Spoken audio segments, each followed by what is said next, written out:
기도로 시작하겠습니다. 공의의 하나님 아버지, 눈을 뜨고 주님 바라봅니다. 오늘 첫 걸음에 주님을 생각합니다. 거울을 보기 전에 주님의 얼굴을 먼저 봅니다. 주님의 얼굴에서 나를 발견하며 나는 하나님의 형상을 닮은 아름다운 하나님의 자녀입니다. 나에 대한 사람들의 평가가 마음에 소음처럼 쌓여 있습니다. 능력에 대해, 외모에 대해, 성격에 대해 얼마나 많은 말들이 내 안에 쌓여 있는지요. 이 모든 말들을 오늘 다 내어버립니다. 이 말들은 주님의 말이 아니기 때문입니다. 그들에게 공평한 기준이 아닌 아버지의 공정하신 기준에 나를 맡깁니다. 나와 사람들이 말하는 옳고 그름이 아닌 아버지의 기준 앞에 나와 나의 인생을 올려드립니다. 모든 순간 나와 함께 하시되 나를 비판하지 않으시고 나를 도우시는 아버지를 기대하오며 예수님의 이름으로 기도합니다. 아멘. 찬송가 488장 1절 2절을 찬양하겠습니다.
베드로전서 1장 3절의 말씀입니다. 우리 주 예수 그리스도의 아버지 하나님을 찬송하리로다. 그의 많으신 긍휼대로 예수 그리스도를 죽은 자 가운데서 부활하게 하심으로 말미암아 우리를 거듭나게 하사 산 소망이 있게 하시며 아멘. 사진을 한번 보여드리겠습니다.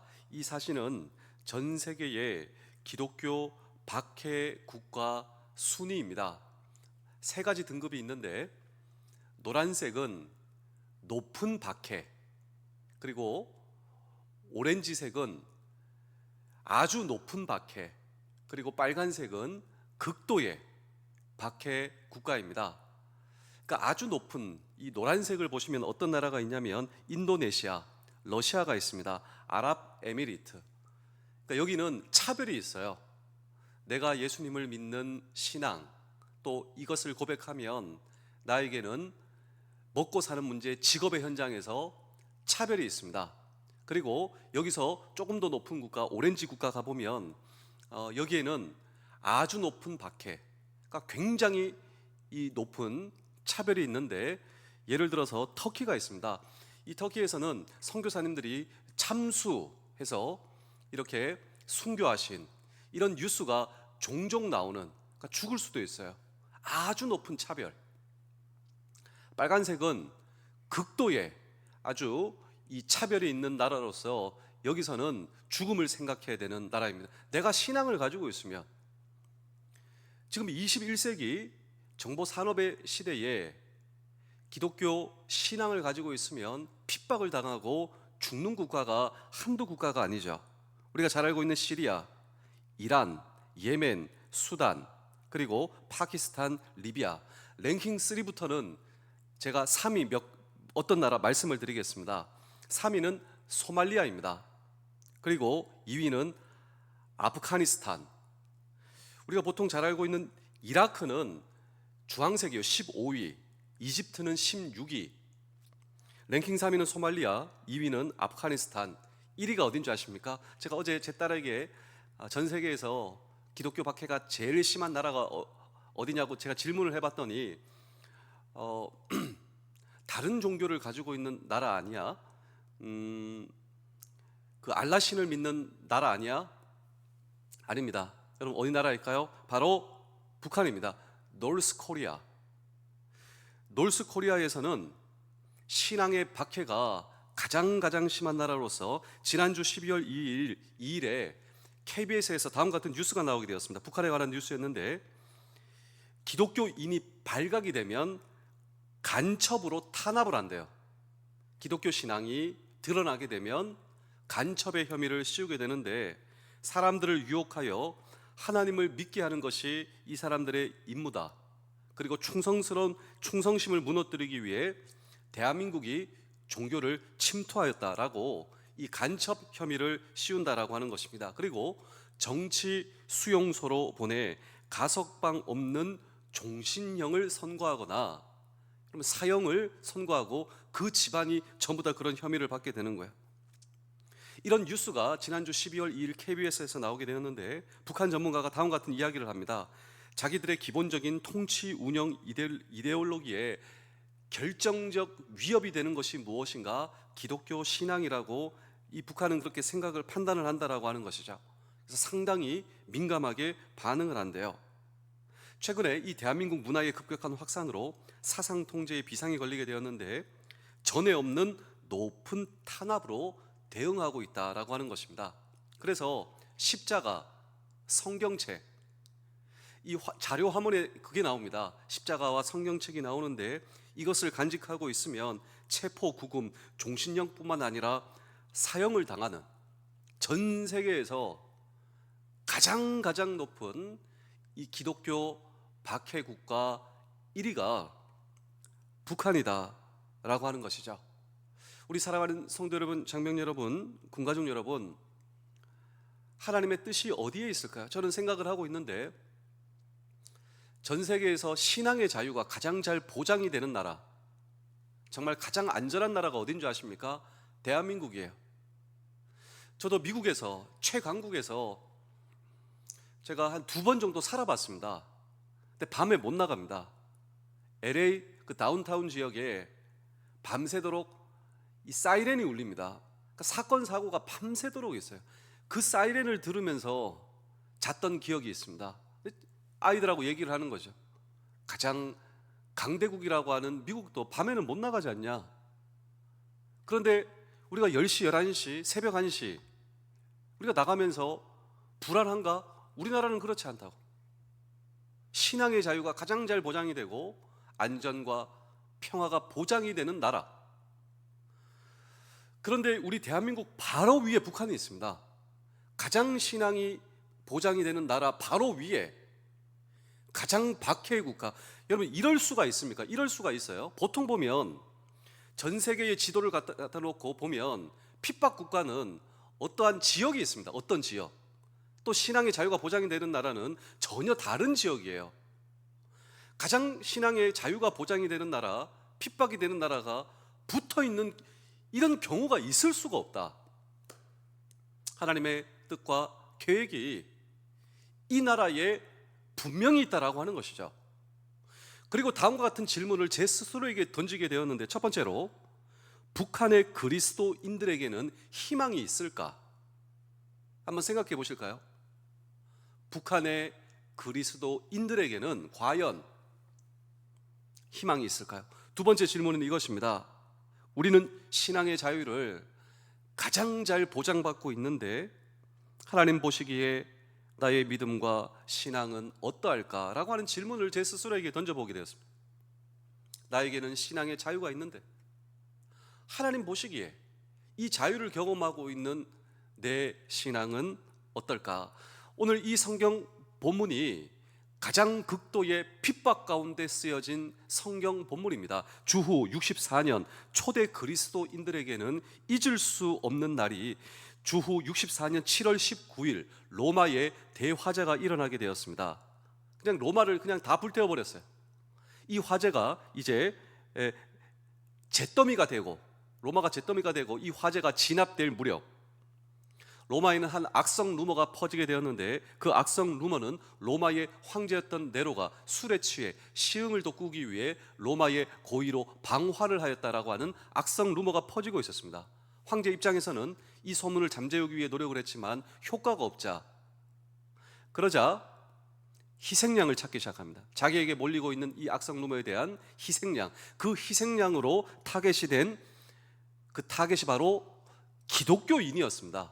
기독교인이 불을 질렀다. 즉각적으로 체포 명령이 떨어지게 되고 형장에서는 처형당하게 되고 피내음이 로마에 가득하게 된 이 시대적 배경으로 인해서, 역사적 배경으로 인해서 쓰여진 성경 본문이 오늘 성경 본문 베드로전서입니다. 자, 우리 베드로전서 4장 12절 13절을 보실까요? 사랑하는 자들아, 너희를 연단하려고 오는 불시험입니다. 불시험. 이상히 여기지 말라. 당하는 것 같이 이상히 여기지 말고 오히려 너희가 그리스도의 고난에 참여하는 것으로 즐거워하라. 이는 그의 영광을 나타내실 때 너희로 즐거워하고 기뻐하게 하려 함이라. 그래서 이 성경에 쓰여진 보다 분명한 목적, 우리 베드로전서 1장 1절을 보실까요? 예수 그리스도의 사도 베드로는 본도, 갈라디아, 갑바도기아, 아시아와 비두니아에 흩어진 나그네, 여기 보시면 흩어진 나그네, 신앙의 박해가 있으니 이 박해 때문에 흩어진 그리스도인들, 그들을 격려하기 위해 쓰여진 성경이 바로, 핍박받고 있는 그리스도인들을 위해서 쓰여진 성경이 바로 베드로전서다라고 하는 것이죠. 그렇다면 이 베드로전서의 주제가 무엇인 줄 아십니까? 주제, 베드로전서의 주제는 희망입니다. 핍박받고 있는 그리스도인들에게 과연 희망이 있을까라고 하는 질문을 오늘도 우리는 이 성경 본문 속에 던지고, 오늘 저와 여러분의 삶도 여러분 극심한 핍박은 없다 할지라도 혹시 오늘 이 예배 자리에 나오신 분들 가운데 내 인생 가운데 희망이 있나? 라고 하는 질문을 가지고 오늘 이 자리에 오신 분들이 저는 있을 수도 있다라고 생각합니다. 내 건강의 컨디션과 육체를 보면서, 또 불확실한 내일과, 또 남편과 아내와 자녀와 부모님과 그 모든, 또 지금 이 전쟁의 시기, 전 세계적으로 보자면, 그리고 아주 극심한 이 자연재해와 또 감염병의 확산, 또 기독교에 대한 조롱과 박해가 아주 그 극심한 기승을 부리고 있는 이때 우리에게도 역시 희망이, 우리가 갈구하는 목표가 아닐 수가 없다라고 하는 것입니다. 오늘 저와 여러분들의 인생을 바라보며 과연 오늘도 우리는 희망을 말할 수 있는 근거와 이유는 무엇인가? 분명히 있습니다. 정말 우리는 모든 희망이 사라졌다, 사실 우리는 이렇게 고백할 수밖에 없어요. 이런 고백이 우리의 인생 가운데 남아 있는 것입니다. 왜냐하면 궁극적 우리의 인생의 절망의 문제가 우리를 기다리고 있지 않습니까? 그것이 바로 죽음이라고 얘기를 하지 않습니까?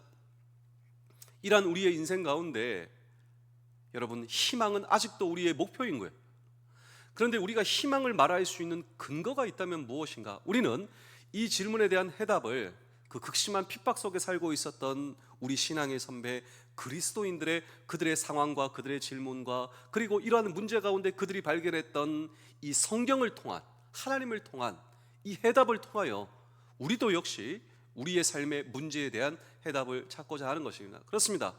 오늘 우리의 삶에서 희망을 말할 수 있는 근거와 이유가 있다면 무엇인가? 여러분 잘 모르시겠죠? 그런데 성경을 통하여 이제 들으시면요, 맞다라고 성경의 해답이 맞다라고 여러분 고백하실 것입니다. 아직도 우리가 희망을 말할 수 있는 근거는 무엇인가? 그것은 바로 부활하신 주님이 지금 나와 함께 하시기 때문이다 라고 하는 사실입니다. 우리 베드로전서 1장 3절의 말씀을 읽겠습니다. 시작. 우리 주 예수 그리스도의 아버지 하나님을 찬송하리로다. 그의 많으신 긍휼대로 예수 그리스도를 죽은 자 가운데서 부활하게 하심으로 말미암아 우리를 거듭나게 하사 산 소망이 있게 하시며. 자, 오늘 저와 여러분들에게 모든 조건을 다 줘도 부활하신 주님이 우리와 함께 하지 않으시면 아무것도 없는 거예요.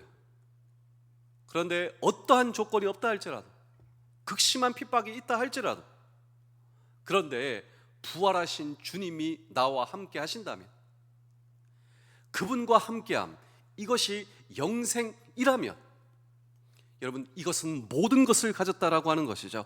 그리스도인들에게 예수님, 이것은 희망 그 자체입니다. 예수 그리스도가 나의 주인 되신다. 그분이 나와 함께 하신다. 그분이 나를 기억하신다. 왜냐하면 그분은 인생 최대의 절망인 죽음을 이기시고 부활하신 분이시며, 나를 믿는 자는 이러한 약속을 주시는 분, 그분이 바로 나의 희망이시다. 생각해 보십시오. 오늘 우리의 가장 근본적인 문제, 가장 최대의 절망은 죽음입니다. 그런데 그 죽음을 이기시고 부활하신 주님이 오늘 저와 여러분들의 모든 문제를 해결하고 이기실 수 있다라고 하는 믿음, 이것이 그리스도인들의 희망과 소망인 것입니다. 그래서 사도 베드로는 이 희망을 가리켜 산소망이다, 산소망, living hope, 산소망이다라고 하는 것이죠. 여기서 우리가 발견할 수 있는 이 성경의 진리가 있다면요, 우리가 보통 세상적으로 가지는 일반적 소망은 죽은 소망이다라고 하는 거예요. 산소망과 죽은 소망의 차이는 무엇인가? 죽은 소망은 사라집니다. 그리고 죽은 소망은 썩어진다라고 하는 것이죠. 그런데 living hope, 산소망은 사라지지 않는다, 썩지 않는다. 그 산소망의 여러분 그 주체가 무엇인가? 그렇습니다.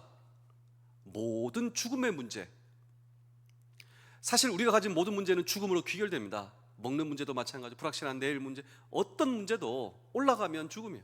그런데 이 죽음을 이기시고 부활하신 주님, 그 주님이 내 모든 문제를 해결하고 이기실 수 있다. 이것이 바로 그리스도인들의 희망과 소망이자 산소망이다. 한번 생각해 보실까요? 소망 없이 살고 있던 어느 날, 우리의 인생을 불쌍히 여기신 하나님, 그분의 사랑 때문에 예수 그리스도를 보내주시고 우리의 허물과 죄를 담당하시고 십자가에 죽으시고 부활하셨다.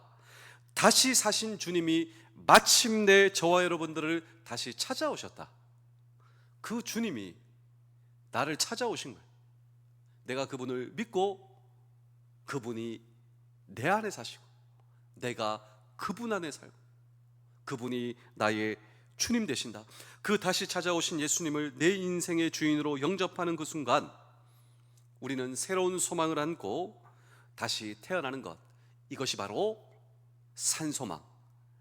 여러분, 이 산소망이 오늘도 우리의 희망의 이유, 희망의 근거가 된다라고 하는 사실을 굳게 붙드시는 우리 모두 되실 수 있기를 주의 이름으로 축복합니다. 제가 마지막으로 한 편의 이야기를 들려드리고 오늘 설교를 마치겠습니다. 정말 가난한 청년이 있었습니다. 영국에 가난한 청년이 있었는데 내일이 없습니다. 아무리 생각해도. 그런데 이 청년에게 전환점, 큰 이 희망의 충격과 희망의 만남, 소망이 없던 이 가난한 청년에게 그 희망의 만남은 바로 예수님이었습니다. 어느 날 나에게 찾아오신 예수 그리스도를 믿고 그분을 내 인생의 구주와 주님으로 영접하게 되었습니다. 아무런 소망이 없던 이 청년의 가슴 속에 그냥 소망, 또 의욕이 일어나기 시작하는데 열심히 일했습니다. 주님을 믿고 또 직업의 현장에서 열심히 일하고 한 10년 뒤에 자그마한 가구 공장을 이제 경영할 수가 있었습니다. 그래서 공장 뒤편에 그 언덕에 큰 이렇게 그 바위가 있었습니다. 그 바위에 걸터 앉아서 10년 전을 생각해 보는 거예요. 정말 소망이 없던 내 인생, 나를 만나주시고 찾아오신 예수 그리스도. 근데 갑자기 이런 생각이 드는 거예요. 무슨 생각이 드냐면 내 인생의 든든한 바위, 내 인생의 든든한 기초는 예수님이야. 그 기초부터 이렇게 되어 있으니 정말 내 인생의 희망이 시작되었어. 내 인생의 든든한 희망의 기초는 예수님이야. 이런 생각이 들면서 어떤 돈이 아니라, 사업이 아니라, 명예가 아니라 예수님이 자기 인생의 진정한 행복의 근거가 되신다라고 하는 사실인 것입니다. 그래서 그가 가지고 있던 그의 마음속에 이러한 이 신앙의 감격과 감동, 넘치는 행복, 예수님이 내 인생을 찾아주신 그 놀라운 사실이 고마워 한편의 시를 쓰게 되었습니다. 시. 이 시는 기도이자 감격이자 그리고 그의 신앙의 고백, 간증입니다. 간증. 이 간증을 너무나 저와 여러분들이 잘 알고 계세요. 그 간증이 무엇이냐면 오늘 우리가 이 새벽을 깨워 부른 찬송가 488장 에드워드 모트의 신앙 고백 찬송입니다. 자, 그의 간증 1절을 다시 한번 보실까요? 이 몸에 소망 무언가, 내 인생에 나 소망 없이 살았다고. 혹시 내가 소망이라 생각한 것도 썩어 없어질, 그러니까 산 소망이 아니라 죽은 소망, 내가 희망과 소망으로 붙들고 있던 그것이 궁극적으로 나에게 죽음을 안겨줄 것이다. 이게 죽을 소망이에요. 죽을 소망. 지금까지 나는 죽을 소망을 붙들고 살았네. 그래서 소망 무언가. 그런데 어느 날 나를 찾아오신 우리 주 예수 그리스도, 그 주님이 나의 소망일세. 우리 주 예수 밖에는 믿을 리 아주 없도다. 믿을 리가 없다라고 하는 것이죠. 내가 돈을 믿으면 그 돈은 나에게 배신을 제공하고, 내가 사람을 믿어도 그 사람은 나에게 실망을 제공하고, 세상에 내가 어떤 것을 신뢰한다, 그것은 궁극적으로 나에게 죽음을 줄 수밖에 없고, 여러분, 불신을 줄 수밖에 없지만 주 나의 반석이시니 그 위에 내가 서리라, 그 위에 내가 서리라. 그렇습니다. 우리 사랑하는 성도 여러분, 장병 여러분, 군가족 여러분, 오늘 저와 여러분의 인생의 기초가 예수 그리스도가 내 인생의 행복과 희망의 근거 되신다. 어떤 삶의 현장에서도 있다 할지라도, 그 핍박과 희망을 앗아가는 그 조건들이 내 삶 속에 있다 할지라도, 그 부활하신 주님, 그 주님이 나의 희망의 근거가 되시고 그분이 나와 함께 하신다. 이것이 바로 산소망이요, 이것이 궁극적으로 나를 살리는 살아있는 소망인 줄로 믿습니다. 그 주님이 저와 여러분을 만나주시고 나와 함께 하신다면 이 흔들리는 세상 속에서 우리는 흔들리지 않는 소망의 사람으로 살아갈 수 있다. 이 믿음이 오늘 저와 여러분들의 살아있는 믿음, 이 믿음을 우리 하나님께서 보시고 저와 여러분들을 보시고 기뻐하시며 우리에게 감당해낼 수 있는 능력과 힘을 주시는, 오늘도 그 하나님이 나의 하나님이시다 고백하시는 이 산소망 가운데 살아가시는 우리 모두 되실 수 있기를 주의 이름으로 축복합니다. 기도하겠습니다. 세상 사람들은 내게서 무엇을 얻을지 계산하지만 아버지는 계산하지 않고 나를 사랑하십니다. 아버지가 나의 소망 되시기에 나 역시 오늘도 사랑할 수 있습니다. 오늘도 믿음으로 승리하게 하시며 나의 주 예수 그리스도의 이름으로 기도하옵나이다. 아멘.